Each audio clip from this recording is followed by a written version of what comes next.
Okay, we're going to show you how to set up our 20-inch StarMaster truss-mounted Dobsonian. Here we go.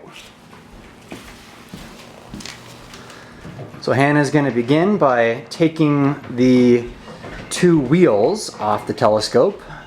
There are two bolts on each of the wheel rods, and she's going to keep the bolts in their holes in the wheel rods so we don't lose the bolts during the stargazing program. So the bolts just stay right inside the holes in the wheel rods. And she's setting them well out of the way of the telescope setup space, so she's not going to get bothered by where they are.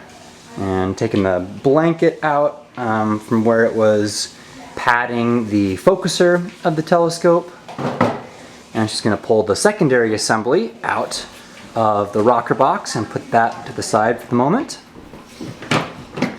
Inside that accessory bin is a number of things, and Hannah is going to begin with a little gray mesh bag thank you, Hannah, that has the bolts to attach the trusses to the telescope. And so she's putting the bag of bolts right on the top of the mirror cover, which is a great place to have them. She's removing the cover off the trusses, and now she's going to put all four trusses onto the top of the rocker box. There are two holes that go into the bottom of each of the trusses, and you line those up with the holes in the rocker box, and you just kind of wiggle the truss back and forth gently once you get the bolts in, and then they kind of slip right into the holes, and then you tighten them hand tight. So Hannah's going to do that for all four of the trusses. And after she gets those trusses in, she's going to put the secondary assembly right on top of those trusses.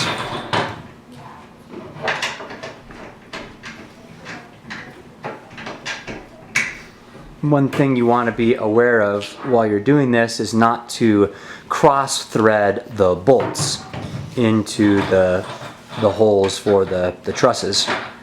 If they get stuck before they're all the way in, you just need to back them off and keep turning them lefty-loosey until you hear a little click. And that click tells you that the bolt is actually seated correctly in the threads of the hole. And then you can go back righty-tighty, and the bolt should go all the way in until it's tight. And that same procedure with avoiding cross-threading the bolts applies to when you're doing the bolts on the secondary assembly. They actually tend to cross-thread more there. So when we get to that point, I'll explain that again. Just by starting turning the bolt in the opposite direction to where you want it to go in, so lefty-loosey, you'll hear a little click, and then you can go righty-tighty to get the bolt in. So Hannah's going to bring the ladder over now, and notice how she's putting it diagonally across one corner of the telescope.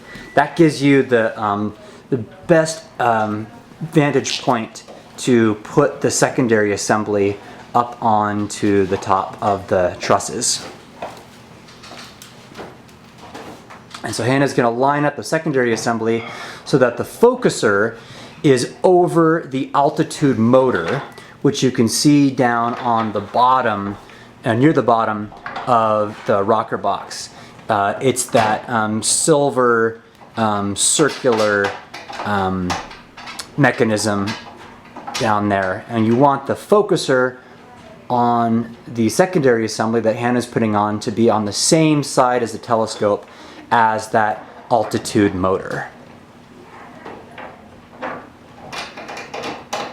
So there's just one bolt for the top of each of the trusses, and again you just want to go hand tight. No need to over tighten. And so Hannah's just rotating the telescope now, so she doesn't have to move the ladder to get to the other two tops of the trusses. And notice how she rotated the telescope by holding onto the rocker box as opposed to the trusses. Until all 4 trusses are secure, you don't want to move the telescope by grabbing onto the trusses or the secondary assembly. You want to move the telescope by the rocker box down there. The last one is under tension, and it was designed that way. So you kind of have to pinch the truss and the secondary assembly together to line up the hole for the bolt.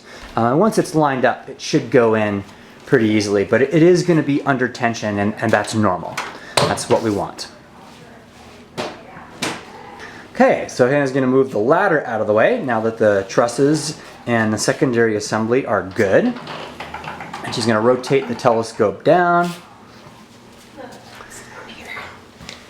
And you'll notice that the telescope is actually slowly moving up right now.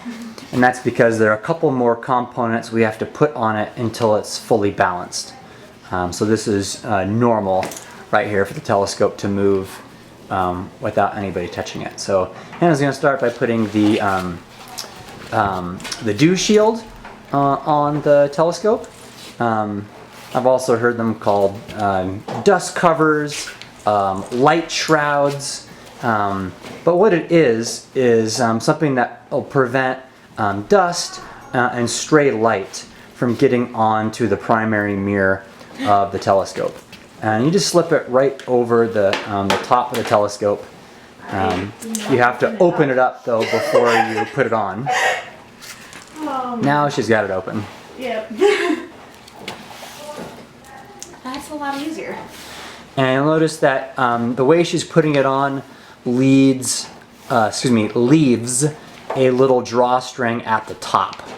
So you'll notice that only one side of the light shroud has that little drawstring, and you want that at the top, because that's going to pinch down right at the base of the secondary assembly, preventing the light shroud from slipping down when you're using the telescope later on in the evening.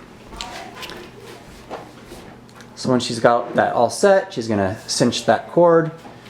That's all done.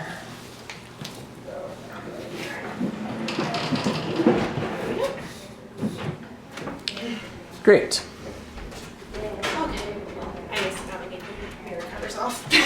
Yep.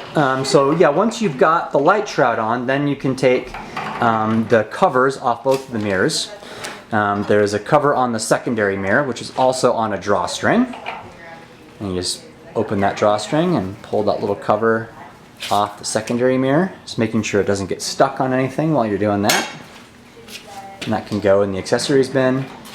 And then to get the mirror cover off the primary mirror, you kind of lift up the light shroud a little bit and lift the top off the mirror, put the light shroud back down, and now you've got 2 exposed mirrors, so you don't want to drop anything down the tube right now.